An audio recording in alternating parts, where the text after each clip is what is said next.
The bullet shattered the lantern glass 3 inches from Rose Gardner's head, and she did not flinch because Hope had taught her long ago that fear was just another emotion that would betray you in the end. The saloon erupted into chaos around her as men dove for cover and chairs scraped against wooden floors. But Rose simply set down the whiskey bottle she had been pouring and walked calmly toward the kitchen as gunfire exploded behind her. Florence, Arizona, in the year 1882 was not a place for the faint of heart, and Rose had learned to be anything but faint. She had arrived in this dusty territorial town 6 months earlier with nothing but the clothes on her back and a heart that had been broken so many times she wondered if there were any pieces left to shatter. The shooting stopped as quickly as it had started, and Rose heard the marshal's voice shouting for order. She pushed through the kitchen door and leaned against the counter, closing her eyes for just a moment. 24 years old, and she felt ancient, worn down by a life that had promised so much and delivered so little. Her father had died when she was 16, leaving her mother and 3 younger siblings dependent on Rose's wages. Her mother had passed 2 years later from pneumonia, and Rose had watched her brothers and sister get adopted by different families heading west while she stayed behind in St. Louis, too old to be wanted by anyone looking for children to raise. She had believed in love once. Thomas had been a bank clerk with kind eyes and gentle hands, and he had promised her a home and a family of her own. But when his mother discovered he was courting a poor orphan who worked in a laundry, she had quickly arranged a more suitable match with a merchant's daughter. Rose had stood outside the church on their wedding day, watching through the window as Thomas married someone else, and something inside her had simply stopped believing. Then there had been Samuel, a farmer who had seemed honest and hardworking. He had courted her properly for 3 months before she discovered he already had a wife back in Ohio. And after Samuel came Benjamin, who had asked her to marry him and then disappeared with the money she had saved for 5 years. Every penny she had scraped together from her wages and tips. So Rose had left St. Louis and everything it represented behind. She had worked her way west, taking jobs in whatever towns would have her, serving drinks and meals to miners and cowboys and men who looked through her rather than at her. She had learned to keep her heart locked away, to smile without meaning it, to move through her days like a ghost who had forgotten how to be human. The kitchen door swung open, and Martha, the saloon owner, stuck her head in. "You all right, Rose?" "I am fine," Rose said, opening her eyes and straightening her spine. "Is anyone hurt?" "Just some fool cowboys getting rowdy." Marshal Thompson tossed them out. Martha studied Rose's face with concern. "You did not even duck. That bullet came mighty close." Rose picked up a tray of dirty glasses. "I have had closer calls." She had, too. In Silver City, a drunk miner had put a knife to her throat when she refused his advances. In Tucson, she had been caught in the middle of a bank robbery. In Tombstone, she had witnessed 2 men killed in the street over a card game. Violence was as common as dust in the Arizona territory, and Rose had learned to navigate it the way she navigated everything else, with a numb determination to simply survive. The evening crowd filtered back into the saloon, and Rose returned to her work. She poured drinks and dodged wandering hands and collected empty glasses, moving through the familiar routine without thought. The piano player resumed his jaunty tune, and someone started singing off-key. Rose's feet ached in her worn boots, and her back protested the long hours, but she kept moving because stopping meant thinking, and thinking meant remembering all the ways life had taught her that hope was for fools. It was near midnight when the stranger walked in. Rose noticed him immediately because he moved differently than most men who came through the saloon doors. He was not swaggering or stumbling. He was not loud or looking for trouble. He was tall and lean, with sun-darkened skin and dark blonde hair that needed cutting. He wore dusty trail clothes and a gun belt that sat low on his hips, but his blue eyes were calm as they swept the room. When his gaze landed on Rose, he nodded politely and made his way to an empty table in the corner. Rose dried her hands on her apron and walked over to him. "What can I get you?" "Whiskey, if you please." His voice was quiet and pleasant, with a slight drawl that suggested Texas or maybe Oklahoma. and whatever food your kitchen might have at this hour. We have stew and bread. That sounds fine, madam. Thank you. Rose went to place his order, trying to ignore the strange flutter in her chest. She had learned not to trust attractive men with polite manners. They were often the most dangerous kind. But when she brought his food and drink, he thanked her again with genuine warmth, and she found herself lingering by his table. You passing through? She asked, then immediately regretted the question. She did not make conversation with customers anymore. She took orders and delivered drinks and kept to herself. But the stranger did not seem to mind. He took a sip of whiskey and nodded. Looking for work, actually. Heard there might be ranches hiring in this area. There are a few spreads outside town. The Double C is the biggest. They usually need hands. Much obliged for the information. He extended his hand. Name's Quentin Oliver. Rose hesitated, then shook his hand briefly. His grip was firm, but not crushing, his palm calloused from hard work. Rose Gardner. Pleasure to meet you, Miss Gardner. She should have walked away then, should have returned to her other duties, but something kept her rooted to the spot. Where are you coming from? Started in Texas, worked my way through New Mexico. My family had a small ranch near San Antonio, but we lost it during the drought 3 years back. Been drifting since then, taking work where I can find it. There was no self-pity in his voice, just a simple statement of fact. Rose recognized that tone because she used it herself when people asked about her past. I am sorry about your family's ranch. Quentin shrugged. Life dealt us a hard hand, but I figure complaining about it does not change anything. Just got to keep moving forward. Something in his words resonated deep in Rose's chest, stirring feelings she thought she had successfully buried. She found herself wanting to sit down, to ask him more questions, to hear more of that quiet, steady voice. But before she could say anything else, Martha called her name from across the room. I should get back to work, Rose said quickly. Of course. Thank you for the hospitality, Miss Gardner. Rose returned to her duties, but she found her gaze drifting back to Quentin's table throughout the rest of the evening.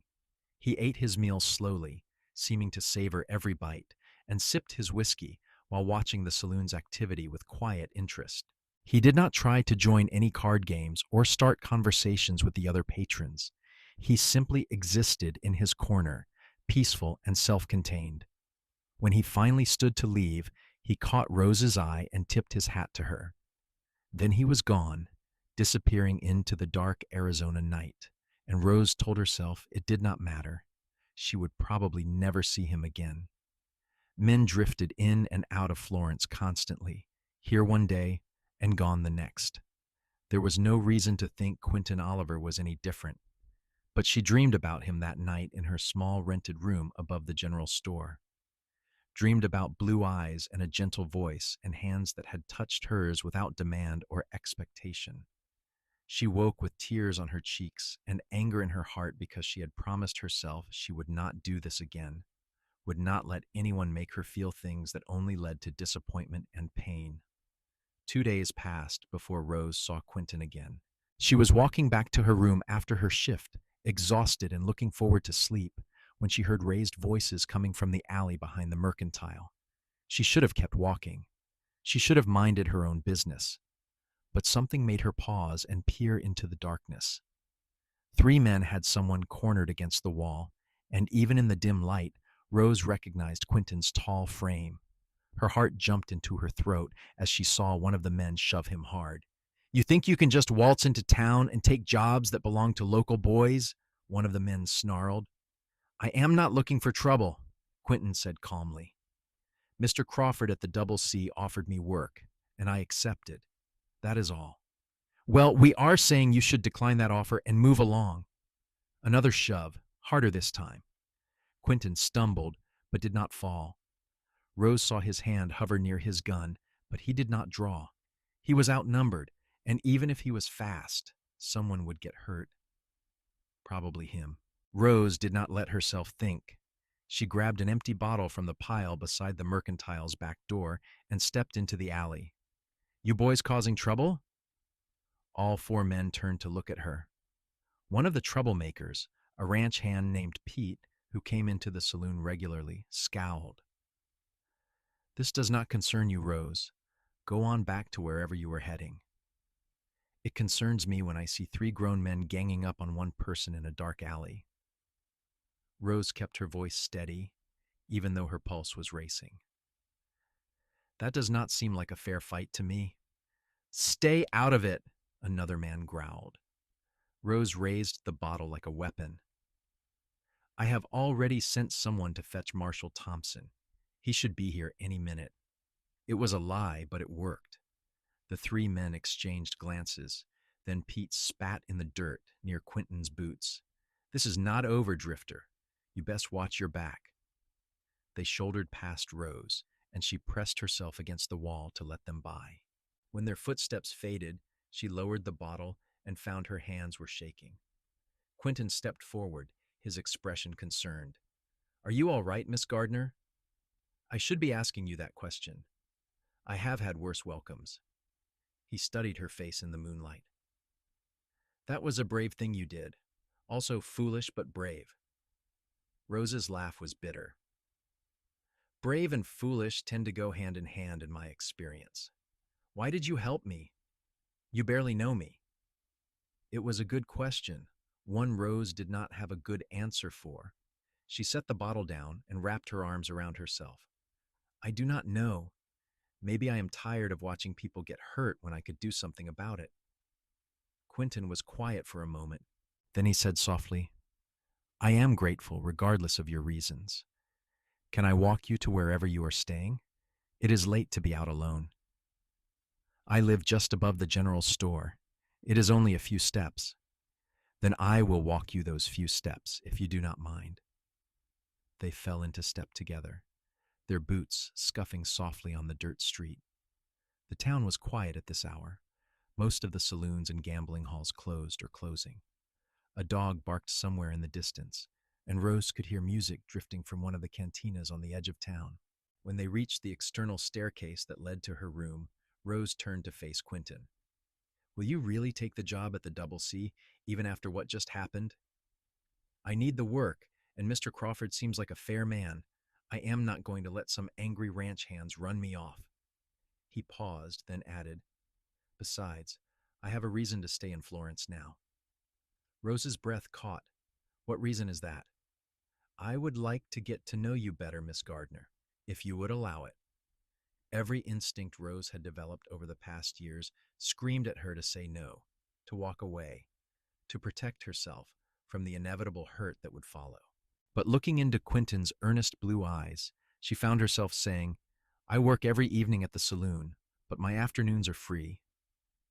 Quentin's smile was like sunrise breaking over the desert. Then perhaps you would allow me to call on you tomorrow afternoon. We could take a walk if the weather is pleasant. All right, Rose heard herself say. Tomorrow afternoon.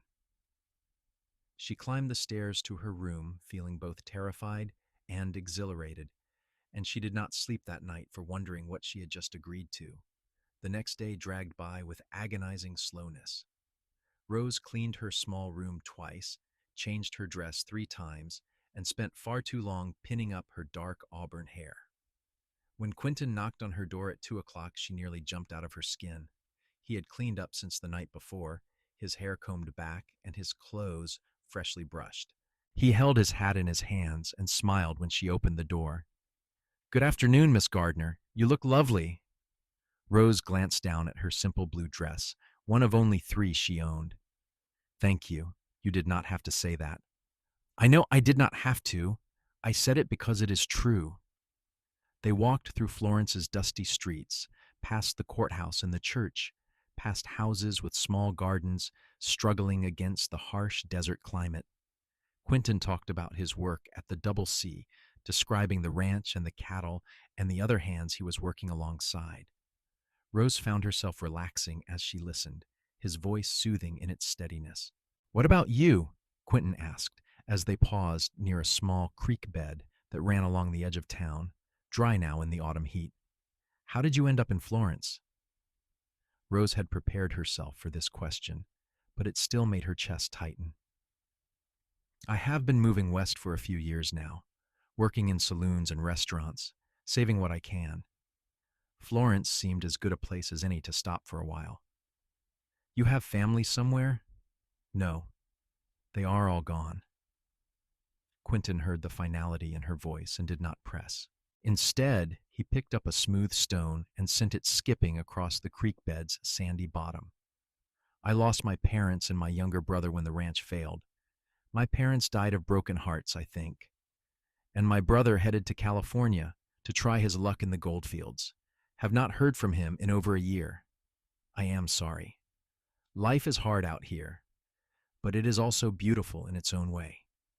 He gestured at the landscape around them, the scrub brush and mesquite trees, the distant mountains purple in the afternoon light.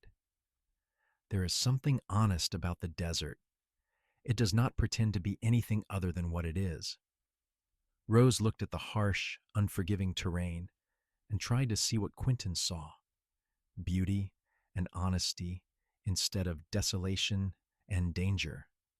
I suppose that is one way to look at it. They walked for another hour, the conversation flowing easier than Rose had expected. Quentin told stories about his childhood in Texas, about breaking his arm falling out of a tree when he was 10, about learning to rope cattle from his father. Rose found herself sharing small memories too, carefully edited versions of her past that did not include all the hurt and betrayal. When Quentin walked her back to her room as the sun began its descent toward the horizon, he paused at the bottom of the stairs. I would very much like to see you again, Miss Gardner, if you are willing. Rose's hands twisted in her skirt. Everything in her screamed that this was dangerous, that letting him close would only lead to more pain. But a small, stubborn part of her heart, the part she thought had died long ago, whispered that maybe, just maybe, this time could be different. Yes, she said quietly. I would like that. Over the following weeks, Rose and Quentin fell into a pattern. He would visit her in the afternoons before she had to go to work at the saloon, and they would walk or sit by the creek bed and talk. He told her about his days at the ranch, the horses he was breaking, the fence lines he was riding. She told him about the saloon's regular customers, Martha's terrible jokes, the way the desert looked in the moonlight when she walked home late at night. Quentin never pushed her for more than she was willing to share. He never tried to hold her hand or steal a kiss. He simply showed up day after day, steady and reliable as the sunrise. And slowly, despite all her defenses, Rose began to hope again. It terrified her. One afternoon in early November, when the desert air had finally started to cool and hint at winter, Rose told Quentin about Thomas. The words came out haltingly, painfully, each one feeling like it was being pulled from somewhere deep inside her. She told him about standing outside the church, about watching the man she loved marry someone else, about the way something inside her had broken that day. Quentin listened without interrupting, his blue eyes steady on her face. When she finished, he was quiet for a long moment. Then he said, "That man was a fool." Rose's laugh was shaky. "He was practical. His mother was right that I had nothing to offer." "He was a fool," Quentin repeated firmly, "because he chose money and status over love, and he will spend the rest of his life wondering what he missed out on. You do not know that." "I do, because I can see how special you are, Rose. Anyone with half a brain and a working heart could see it." Rose's eyes filled with tears, and she looked away, not wanting Quentin to see. But he reached out and gently turned her face back toward him, his calloused hand warm against her cheek. "You do not believe me." "I want to," Rose whispered. "But I have been wrong before. So many times." "I know, and I cannot promise that I will never hurt you or disappoint you. I am just a man, Rose, and men are imperfect creatures." His thumb brushed away a tear that had escaped down her cheek. "But I can promise that I will never lie to you, never betray you, and never choose anything or anyone over you. You have my word on that." Rose wanted so desperately to believe him. She wanted to let down her walls and let him in completely. But fear held her back, whispering that this was just another trick, another test she was destined to fail. I need time, she said finally. I need to be sure. Quentin lowered his hand and nodded. Take all the time you need. I am not going anywhere. But 2 days later, everything changed. Rose was working her evening shift when Pete and his friends came into the saloon, already drunk and looking for trouble. She saw them immediately and tried to stay on the opposite side of the room, but Pete spotted her and made his way to the bar. Hey, Rose, where's your drifter boyfriend tonight? Rose kept her voice level as she poured a drink for another customer. I do not know what you are talking about. Sure you do. That cowboy you have been walking around town with. The one who took a job that should have gone to my cousin. That is not my concern, Pete. Now please order a drink or find somewhere else to stand. You are blocking the bar. Pete's hand shot out and grabbed her wrist, hard enough to hurt. I am talking to you, Rose. Least you can do is be polite. Let go of me. Or what? You going to threaten me with a bottle again? Martha appeared beside Rose, her expression stern. Pete, you know the rules. You touch my girls, you leave. Immediately. Pete released Rose's wrist, but did not back away. Your girl here has been keeping company with the wrong sort. Thought she should know that before she gets hurt. That sounds like a threat, Martha said coldly. Just a friendly warning. Pete smiled, showing tobacco-stained teeth. Accidents happen all the time on ranches. Horses spook, cattle stampede, all kinds of things can go wrong. Would be a shame if something happened to that drifter. Rose's blood went cold. You stay away from him. Cannot make any promises. Things just happen sometimes, you know? Marshal Thompson appeared then, drawn by the commotion. Pete, I think it is time for you and your friends to head home. Pete straightened, making a show of adjusting his gun belt. We were just leaving anyway. This place is not as friendly as it used to be. When they were gone, Martha pulled Rose aside. You need to warn your young man. Pete and his crew are mean when they are drunk, and they hold grudges. Rose nodded, her mind racing. Her shift did not end for another 4 hours, but she could not wait that long. Martha, I need to leave right now. Go. I will manage without you tonight. Rose ran. The Double C Ranch was 5 miles outside of town, and Rose had never been there, but she knew the general direction. The moon was bright, lighting her way as she hurried along the rutted dirt road. Her lungs burned and her legs ached, but she pushed herself harder, driven by a fear she had never felt before. It was not fear for herself, but for Quentin, and the intensity of it shocked her. When had he become so important? When had she started caring more about his safety than her own? The answer came to her as she ran through the desert night, her breath coming in ragged gasps. She had fallen in love with him. Despite all her precautions, despite all her walls and defenses, Quentin Oliver had found his way into her heart. The realization should have terrified her. Instead, it gave her strength. She ran faster. The ranch house finally appeared in the distance, lights glowing warm in the windows. Rose stumbled into the yard, gasping for breath, and nearly collided with a man coming out of the bunkhouse. Whoa there, miss! You all right? I need to find Quentin Oliver. Is he here? Quinn? Yeah, he is inside. What is wrong? Before Rose could answer, the bunkhouse door opened and Quentin emerged, his expression shifting from surprise to concern when he saw her. Rose! What happened? She tried to speak, but could not catch her breath. Quentin was at her side immediately, his arm around her waist, supporting her weight. Easy, take your time. When she could finally talk, the words tumbled out in a rush. Pete and his friends. They came into the saloon tonight. They were drunk and angry, and Pete said things, made threats about accidents happening on ranches. Quentin, I think they are going to try to hurt you. Quentin's jaw tightened, but his voice remained calm. All right, thank you for warning me. That is all you have to say? Rose pulled away from him, frustration and fear making her voice sharp. Did you hear what I said? They want to hurt you, maybe even kill you. I heard you, and I appreciate you coming all this way to warn me." He reached for her hand, and this time Rose did not pull away. "But I am not going to run, Rose. I have done nothing wrong, and I will not be scared off by bullies making threats. Then I will talk to Marshal Thompson. He can arrest them for making threats." Pete was drunk and talking big. Thompson cannot arrest someone for that. Quentin squeezed her hand gently. "I will be careful, I promise. I will watch my back and stay alert. But I need this job, and I am not leaving Florence." "Why?" Rose demanded, tears spilling down her cheeks. "Why is this job, this town, so important that you would risk your life for it?" Quentin pulled her close, wrapping both arms around her. Rose stiffened for a moment, then melted against him, her face pressed against his chest. She could hear his heartbeat, steady and strong, and feel his breath stirring her hair.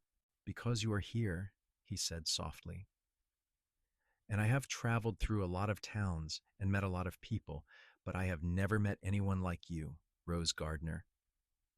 You are strong and brave and beautiful, and you have survived things that would have broken most people. I am not leaving Florence because I am not leaving you." Rose's tears soaked into his shirt. "I am terrified. I know. Every time I have let myself care about someone, they have left or betrayed me or chosen something else over me. I cannot go through that again, Quentin. I cannot. Then do not let yourself care about me." His arms tightened around her. "Walk away right now. Forget we ever met. Protect your heart the way you have been protecting it. I would understand." Rose knew he meant it. She could feel the truth in the way he held her, giving her the choice, not trying to trap or manipulate her. She could walk away. She could rebuild her walls and go back to the numb existence she had been living. She would be safe, but she would also be alone. Rose lifted her head and looked into Quentin's blue eyes. "I cannot walk away. I tried, but I cannot. I love you." Quentin's expression transformed, joy and wonder, and something fierce lighting his face. "Say that again. I love you, and it terrifies me more than anything else in my life has terrified me. But it is true. I love you, Quentin Oliver." He kissed her then, his lips gentle and sure against hers. Rose's hands fisted in his shirt as she kissed him back, pouring all her fear and hope and desperate love into that single moment of connection. When they finally pulled apart, both breathing hard, Quentin rested his forehead against hers. "I love you too, Rose. Have since the first night I saw you in that saloon, moving through the chaos like you were made of steel instead of flesh. I knew then that I had found something special. You barely knew me. I knew enough, and every moment since has just confirmed what I felt that first night." He pulled back slightly, his hands cupping her face. "I know you have been hurt before. I know you have every reason not to trust me. But I am asking you to take a chance, Rose. Take a chance on us." Rose thought about all the times hope had failed her, all the promises that had been broken, all the dreams that had turned to dust. And then she thought about Quentin showing up every afternoon, steady and reliable. She thought about the way he listened when she talked, really listened, like her words mattered. She thought about how he had never pressured her or demanded more than she was willing to give. "I am taking a chance," she whispered. "I am choosing to hope again. Please do not make me regret it.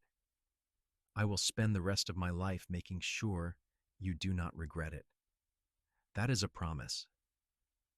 One of the ranch hands cleared his throat, reminding them they had an audience. Rose stepped back, suddenly embarrassed, but Quentin kept hold of her hand. "Let me get you back to town. You should not have run all this way in the dark. What if something had happened to you? I had to warn you, and I am grateful, but from now on, we take care of each other. Deal?" Rose nodded, exhaustion suddenly crashing over her. Quentin borrowed a horse and helped her up into the saddle, then swung up behind her. Rose leaned back against his chest as they rode through the desert night, feeling safer than she had in years. The following days were tense. Pete and his friends made no immediate move against Quentin, but the threat hung in the air like summer lightning, promising storms. Quentin was careful, always watching his surroundings, never working alone in isolated areas of the ranch. Rose worried constantly, but she tried to hide it, not wanting to add to Quentin's burden. Their courtship continued, but everything felt more urgent now, more precious. Quentin would ride into town every afternoon, and Rose would be waiting for him. They would walk or talk or sometimes just sit together in comfortable silence. And when he kissed her goodbye before she had to go to work at the saloon, Rose felt the walls around her heart crumbling a little more each time. 3 weeks after Rose's midnight run to the ranch, Mr. Crawford called Quentin into his office. Rose was visiting the ranch that afternoon, her day off from the saloon, when Quentin emerged from the meeting looking stunned. "What is wrong?" Rose asked immediately, fear spiking through her. "Nothing is wrong." Quentin shook his head as if trying to clear it. "Mr. Crawford just offered me a foreman position. His current foreman is retiring at the end of the year, and he wants me to take over." "Quentin, that is wonderful." "It comes with a house," Quentin continued, still looking dazed. "A small place on the north edge of the property. It needs some work, but it is mine if I want the job." Rose's heart started pounding. "What did you say?" Quentin's gaze focused on her, intense and serious. "I told him I needed to talk to you first." "Why?" "Because a foreman's position is permanent. It means putting down roots, staying in one place, and I will not do that unless you are staying too." He took both her hands in his. "Rose, I know we have only known each other a few months. I know you have reasons to be cautious, but I also know that I want to spend the rest of my life with you. I want to fix up that house and fill it with furniture and children and laughter. I want to wake up next to you every morning and fall asleep beside you every night. I want everything with you, Rose." Rose's eyes filled with tears. "Are you asking me to marry you?" "I am asking if you would consider it. I do not have a ring yet, and this is not very romantic, standing here in the ranch yard. But I need to know if there is a chance you might say yes before I accept this job, because the job does not mean anything if you are not part of it." Rose thought about the life Quentin was offering her. A home, stability, love, everything she had wanted for so long and convinced herself she would never have. The old fears rose up, whispering that this was too good to be true, that something would go wrong, that she was setting herself up for the biggest heartbreak yet. But then she looked at Quentin's face, at the hope and love shining in his blue eyes, and she made her choice. She chose hope over fear. She chose love over safety. She chose Quentin. "Yes," she said, her voice stronger than she expected. "Yes, I will marry you." Quentin's whoop of joy startled the horses in the nearby corral. He swept Rose up in his arms and spun her around, both of them laughing and crying at the same time. When he set her down, he kissed her so thoroughly that Rose forgot where she was until someone whistled from the bunkhouse. "I need to tell Mr. Crawford I am accepting," Quentin said, grinning wider than Rose had ever seen. "And then we need to talk to the preacher, and we should probably tell Martha, since she has been like a mother to you. And we need to figure out when we can get married, because I do not want to wait any longer than necessary." Rose laughed at his enthusiasm, her own joy bubbling up to match his. "We have time. We can plan this properly." But Quentin shook his head. "I have been drifting for 3 years, Rose. I do not want to drift anymore. I want to start our life together." They decided on a date 3 weeks away, just before Christmas. It would give Rose time to finish out her notice at the saloon, and for Quentin to start his new job and begin repairs on the house. Martha was thrilled when Rose told her, insisting on throwing a small party at the saloon to celebrate. Even Marshall Thompson stopped by to offer his congratulations. The only dark cloud on the horizon was Pete and his friends.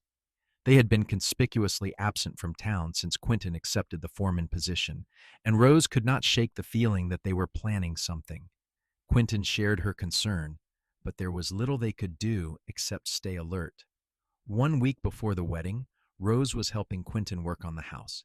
It was small but solid, with 2 rooms and a fireplace that just needed some repair work.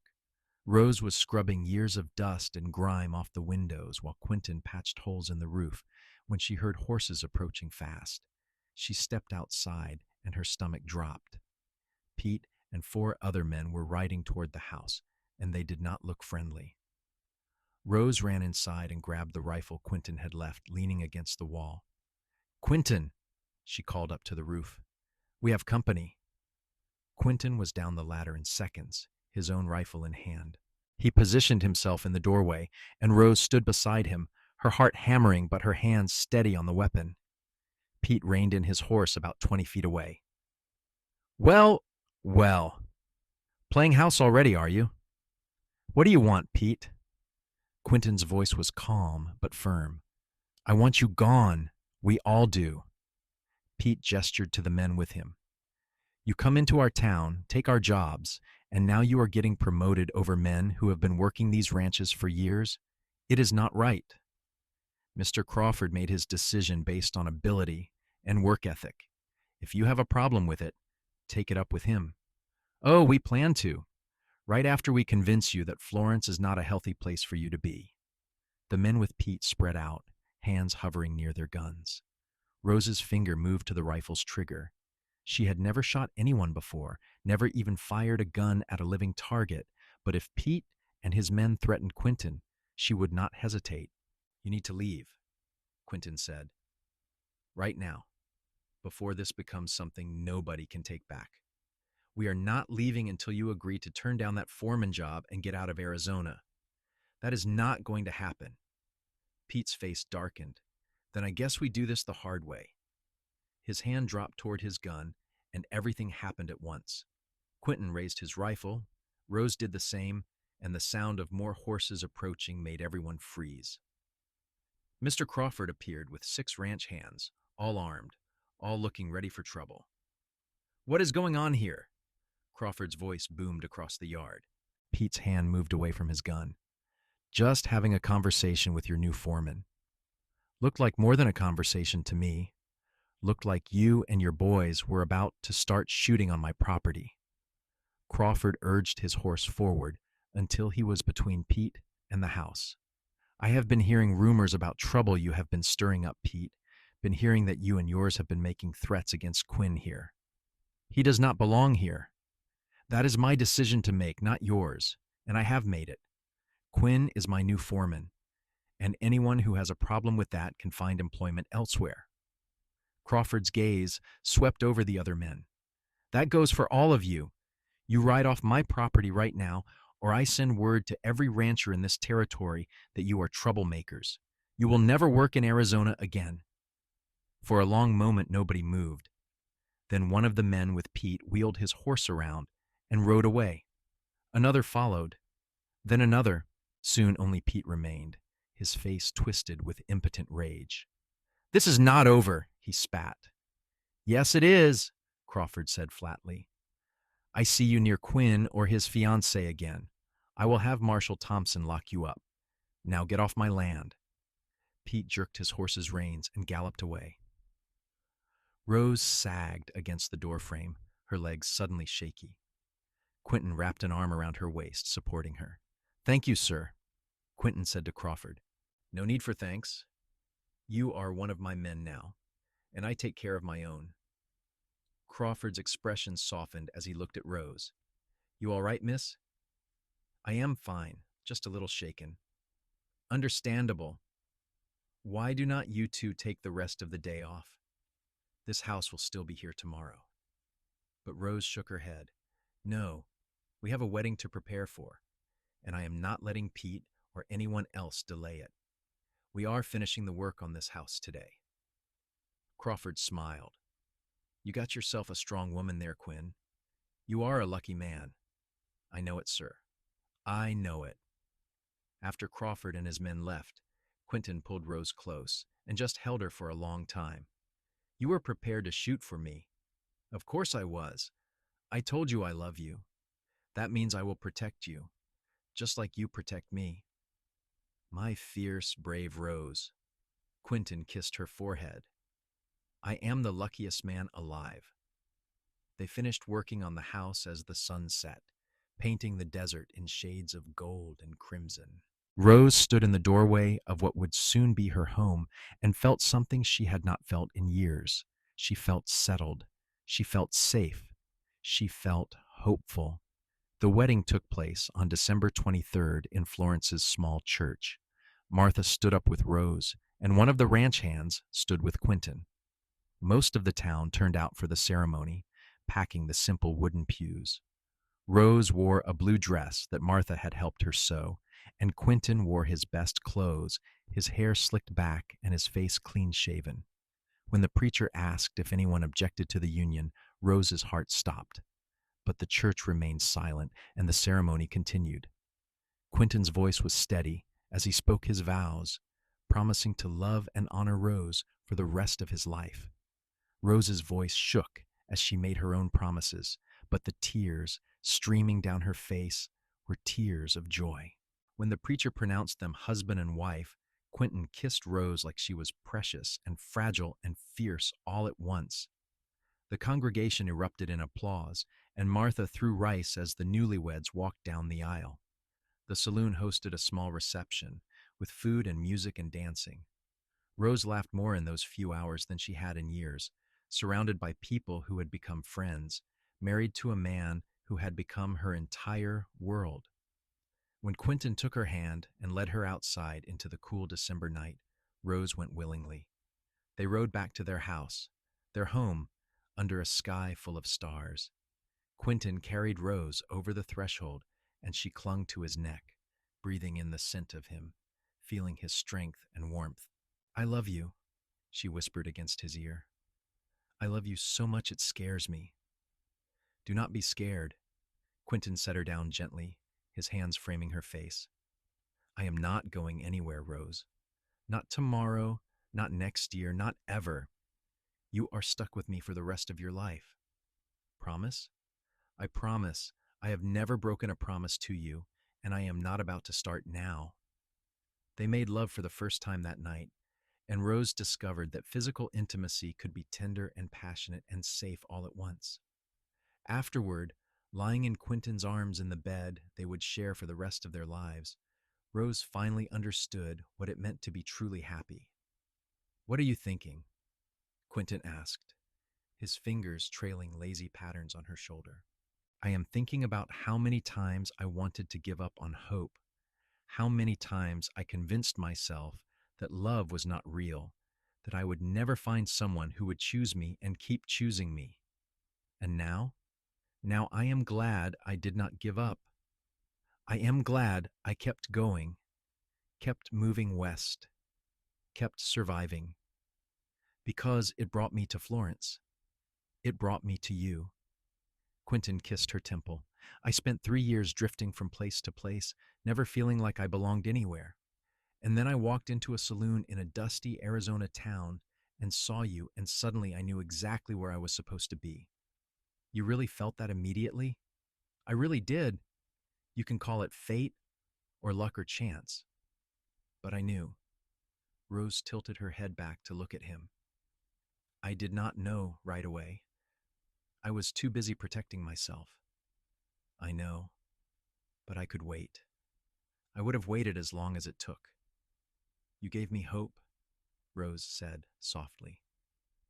Hope that would not break, no matter how much I tested it. Every other time in my life, hope failed me. But you never did, and I never will.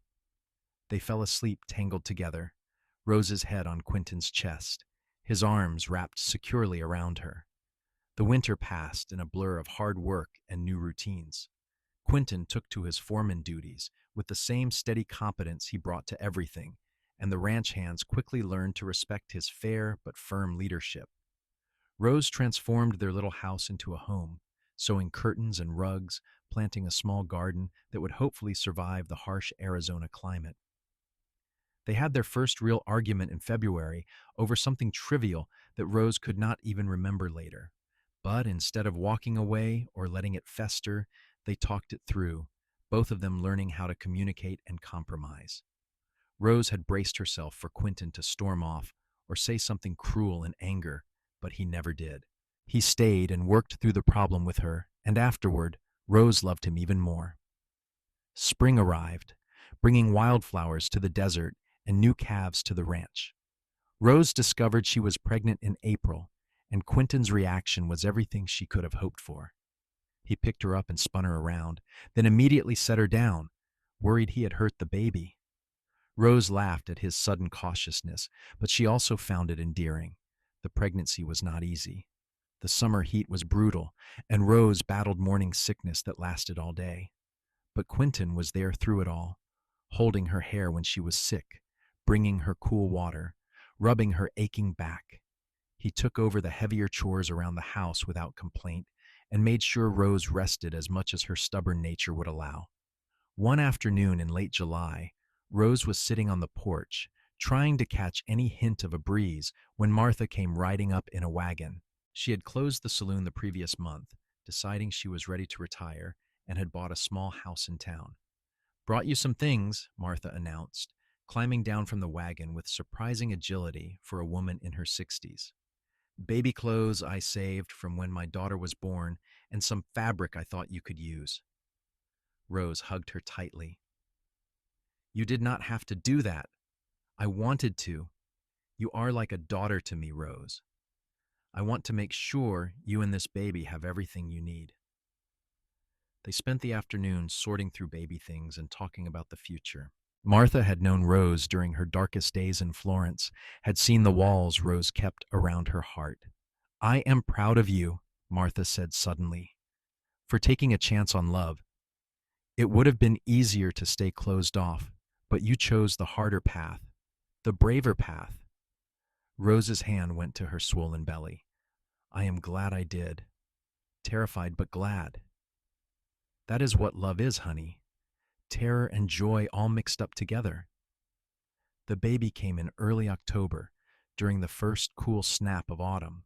The labor was long and difficult, and there were moments when Rose was certain she would not survive it. But Quentin never left her side, holding her hand, encouraging her, loving her through the pain. And when she finally heard her daughter's first cry, Rose wept with relief and overwhelming love. They named her Clara after Quentin's mother. She had Quentin's blue eyes and Rose's dark hair, and from the beginning, she had a will that matched both her parents. Rose spent hours just watching her daughter sleep, marveling that something so perfect could have come from her broken past. "She is beautiful," Quentin whispered one night as they stood over Clara's cradle. "Just like her mother." "I never thought I would have this," Rose said, leaning against him. "A family, a home, someone who loves me unconditionally. You deserve all of it and more." The first year of Clara's life was exhausting and wonderful. Rose learned to function on very little sleep, to nurse and change and soothe a crying infant. Quentin helped as much as he could, walking the floor with Clara when she was fussy, changing diapers without complaint, singing to her in his deep, rumbling voice. On their second wedding anniversary, they had a quiet celebration at home after putting Clara to bed. Quentin gave Rose a delicate silver necklace with a small diamond pendant, and Rose gave him a new hat she had spent months saving for. But the real gift was simply being together, having built a life neither of them had dared to dream of. "Do you ever miss working at the saloon?" Quentin asked as they sat together on the porch, watching the sun set. Rose considered the question. "Sometimes I miss Martha and the regularity of it, but I do not miss the work itself. I much prefer being here with you and Clara. You could go back if you wanted. We could manage. I know we could, but I do not want to. This is where I want to be." Quentin pulled her close and kissed the top of her head. "I am glad. I like having you all to myself." Clara grew into a curious, energetic toddler who kept Rose constantly on her toes. When Clara was 2, Rose discovered she was pregnant again. This time the pregnancy was easier, maybe because she knew what to expect, and in the spring of 1886, they welcomed a son into the world. They named him James after no one in particular because they both just liked the name. James was calmer than Clara had been, content to observe the world with serious brown eyes. Clara, now 3, was fascinated by her baby brother, always wanting to help feed him or fetch his blankets. Rose's heart expanded in ways she had not known were possible, loving these children with a fierceness that sometimes frightened her. The years passed in a rhythm of seasons and growing children.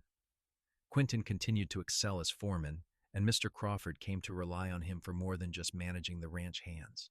Rose kept their home running smoothly, raised their children, and slowly became part of the Florence community in a way she never had when she was just the girl who worked at the saloon. She still had nightmares sometimes, dreams where she was back in St. Louis watching Thomas marry someone else, or where she woke up alone and discovered Quentin had been nothing but a dream. But then she would wake for real, and Quentin would be there beside her, solid and warm and real. He would pull her close and whisper reassurances until her heartbeat slowed and the fear faded. When Clara was 6 and James was 4, Rose got involved with the church's efforts to start a school in Florence. The nearest school was 10 miles away, too far for most children to travel daily. Rose, who had missed out on much of her own education after her father died, was passionate about making sure the children of Florence had better opportunities. She helped organize fundraisers and wrote letters to potential donors. Quentin built desks and benches in his spare time. Martha, still active despite her advancing years, donated money and rallied the town's women. And in the fall of 1888, Florence opened its own schoolhouse with 23 students and a young teacher from back east. Clara was among those first students, and Rose's eyes filled with tears as she watched her daughter walk into the school building on that first day. Quentin squeezed her hand, understanding without words what this moment meant to her. It was not just about Clara's education. It was about breaking cycles and creating opportunities and building a future that was better than the past. Rose stayed involved with the school over the years, serving on the board and helping organize events. She found purpose in the work, a way to give back to the community that had become her home. And she discovered that she was good at organizing and fundraising, skills she had never known she possessed. In 1890, when Clara was 8 and James was 6, Rose found herself pregnant again. She was 32 years old, and this pregnancy was harder than the first 2. She tired easily and felt every ache and pain more acutely. But Quentin was there, as he always was, taking over more of the household duties and making sure Rose rested. Their third child, another son they named Samuel, arrived in the spring of 1891. He was a big baby who made his presence known from the beginning with lusty cries and a healthy appetite. Clara and James adored him, fighting over who got to hold him or help feed him. Rose watched her 3 children together and felt her heart might burst from the fullness of it all. "We have a beautiful family," Quentin said one evening, as they watched the children play in the yard. Samuel was toddling around while Clara and James played a game of tag. "We do," Rose agreed. "Sometimes I have to pinch myself to believe this is real." "Do you still have the nightmares?" Rose thought about it. She had not had one in months, she realized. "Not as often anymore. I think I am finally starting to believe that this is permanent, that you are not going anywhere." "Took you long enough," Quentin teased gently. "I have only been proving it for 8 years. I know. I am stubborn. You are cautious. And you had good reasons to be." He pulled her close. "But I hope you know now, beyond any doubt, that I meant every promise I made you. I will love you for the rest of my life, Rose Oliver. Nothing will ever change that." Rose turned in his arms and kissed him. "I know. I finally truly know." The 1890s brought changes to Arizona territory. The frontier was slowly being tamed, with more families settling and more towns being established. The Apache Wars that had defined so much of the territory's history were finally over, and there was talk of Arizona eventually becoming a state. Quentin was offered a partnership in the Double C Ranch when Mr. Crawford decided to semi-retire in 1894. It was a huge opportunity, one that would make them part owners of one of the largest ranches in the territory. Quentin talked it over with Rose, making sure she was comfortable with the increased responsibility and financial risk. "You have worked for this," Rose told him firmly. "You have earned it. We should accept." The partnership changed their lives in subtle but significant ways. They had more financial security, which allowed Rose to be more generous with her charitable work. They expanded their house, adding 2 more bedrooms and a proper dining room. And Quentin had more say in the ranch's future, helping guide it into the new century. Clara grew into a smart, determined young woman who announced at 15 that she wanted to be a teacher like Miss Anderson, who still ran the Florence School. James was quieter but equally determined, fascinated by horses and ranching, already helping his father with the livestock. Samuel was the charmer of the family, able to talk his way out of trouble and into extra desserts with his winning smile. In 1898, when Rose was 40 and Quentin was 42, they became grandparents for the first time. Clara, who had indeed become a teacher and married a young lawyer named David Graham, gave birth to a baby girl. Rose held her granddaughter and felt the circle of her life complete itself in the most beautiful way. "Your hope held," Quentin said that night as they lay in bed, both of them too excited about the new baby to sleep. "The hope I gave you, it held." Rose thought about the frightened, closed-off woman she had been when she first came to Florence 16 years earlier. She thought about all the walls she had built around her heart and how Quentin had patiently, lovingly helped her take them down. She thought about the life they had built together, the family they had created, the love that had sustained them through hard times and good. "You gave me more than hope," she said softly. "You gave me everything. A home, a family, a future. But most importantly, you gave me yourself, all of yourself without reservation or condition. And that made all the difference." "I am glad," Quentin said, his voice thick with emotion, "because you gave me the same. I was drifting before I met you, Rose, just moving from place to place with no real purpose. But you gave me a reason to stay, a reason to build instead of just survive. You gave me a life worth living." They fell asleep holding hands, the way they had every night for 16 years. The new century arrived, and with it came more changes. James got married in 1901 to a rancher's daughter named Elizabeth, and they moved into a house on the northern edge of the Double C property. Samuel, restless and adventurous at 18, talked about heading to California or maybe up to Montana. Rose worried about him the way mothers worry about their youngest children, but Quentin reminded her that Samuel needed to find his own path, just like they had found theirs. In 1903, on a warm spring afternoon, Rose and Quentin took a ride out to the spot where their house had stood when they first married.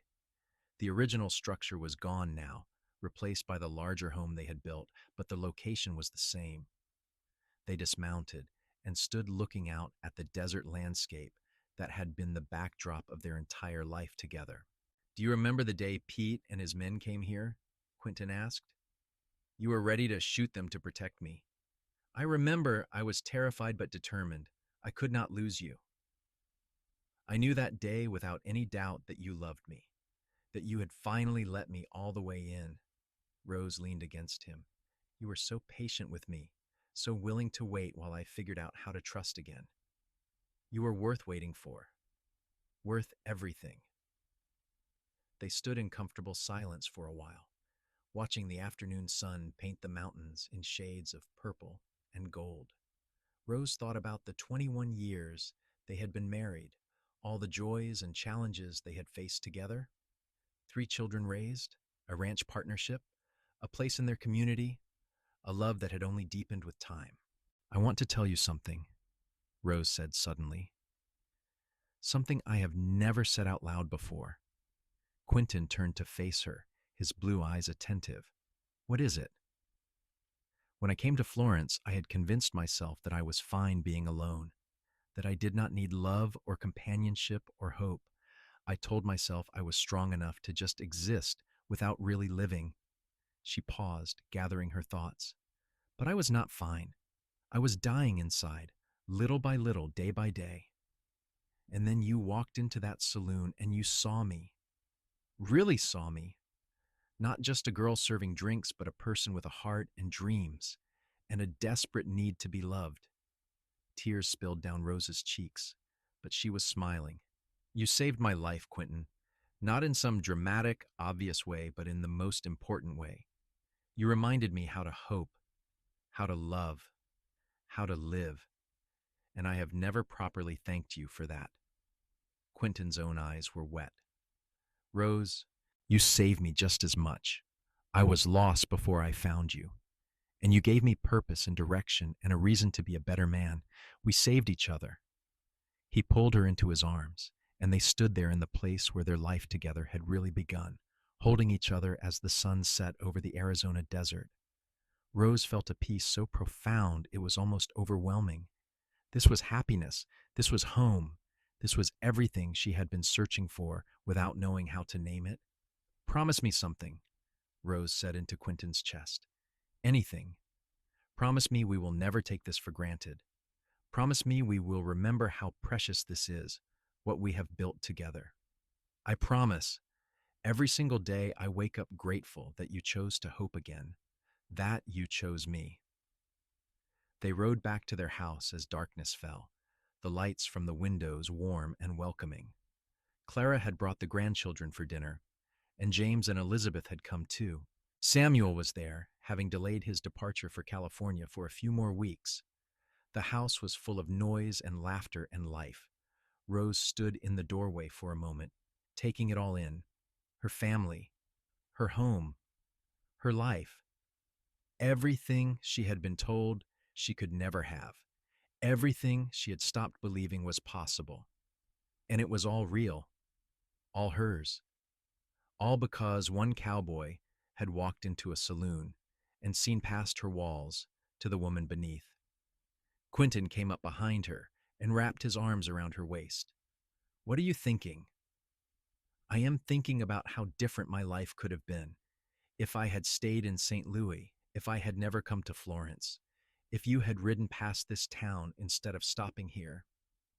But you did come to Florence, and I did stop here, and we found each other. Do you believe in fate? Rose asked.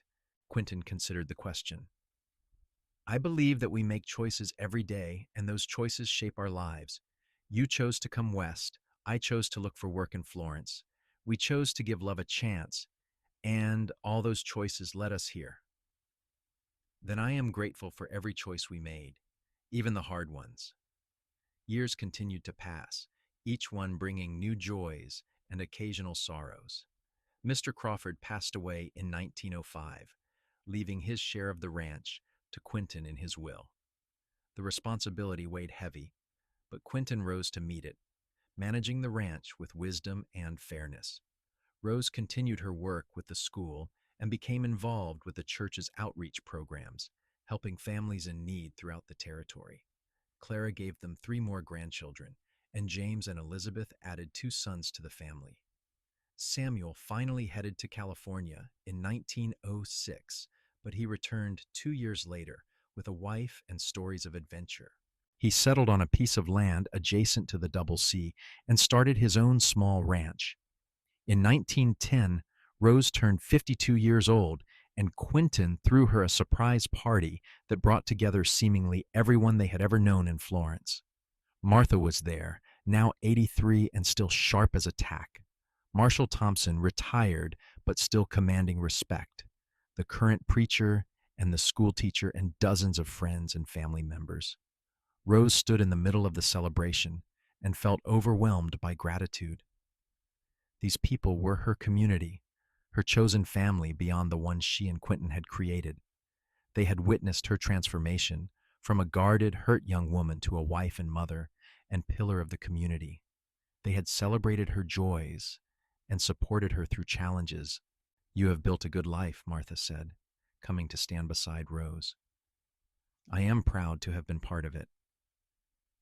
You were one of the first people to be kind to me when I came to Florence, Rose said, hugging the older woman. I will never forget that. You just needed someone to see past the walls you had built. And then along came that tall cowboy of yours, and he knocked those walls down. Rose laughed. He did, though it took him a while. The best things usually do take time. Martha patted Rose's hand. You remember that scared girl who came to me looking for work 28 years ago? She could never have imagined this, could she? No, Rose said softly. She could not have imagined any of this. She had stopped imagining anything good. But she kept going anyway. She survived, and eventually she learned to thrive. That is what I admire most about you, Rose. You never gave up, even when you wanted to. That night, after all the guests had left and the house was quiet, Rose and Quentin lay in bed talking about the party and the people who had come. We are lucky, Rose said, to have so many people who care about us. We are blessed, Quentin agreed. But we have also worked hard to build those relationships. Luck only gets you so far. The rest is effort and commitment. Like our marriage. Exactly like our marriage. We were lucky to find each other, but we have worked every day since then to nurture what we have. That is why we are still this happy after 28 years. Rose rolled over to face him. In the moonlight streaming through the window, she could see the lines time had carved into his face. The gray,